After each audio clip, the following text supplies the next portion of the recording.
Hi, I'm Nancy Paul, Three Wishes Scholarships, and I have a really big tip to share with you today because I know that looking for scholarships is overwhelming. And I know one question I get asked over and over again is, well, what are my students' chances of winning any given scholarship? It takes time to find them, it takes time to do the applications. What are the chances my student's going to win? Well, here's the thing. There's no crystal ball. I can tell you for absolutely positive, though, that if they don't apply for private merit scholarships, they won't win any. Money from colleges is different, but to win a private merit scholarship, your student has to apply. Okay, so that's a given, right? We understand we need to apply for them. But then beyond that, how do you know which scholarships your student has the best chance of winning?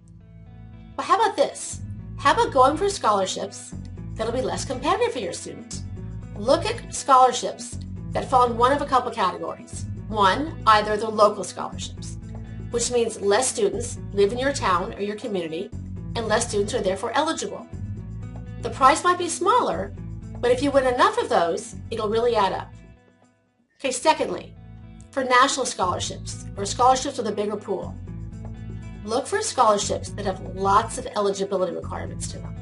Not the real general ones that say, tell us in 200 words why you want to go to college. Those are good too. But literally every student can apply for those. But instead, also look for scholarships that are really limited on who can apply for them.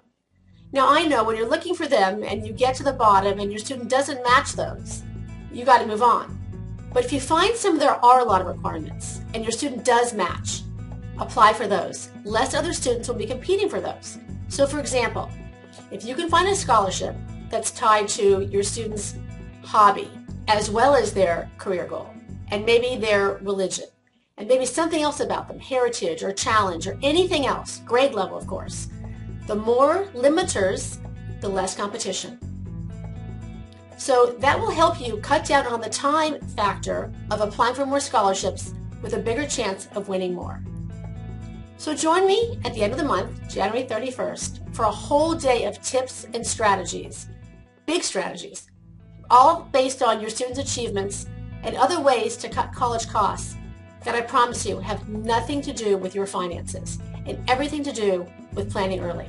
So join me. It's called More Money for College Conference at UCLA on Saturday, January 31st. We're going to spend a day together learning exactly what you can do now to save on college later.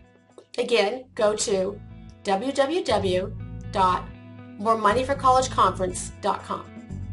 See you at UCLA.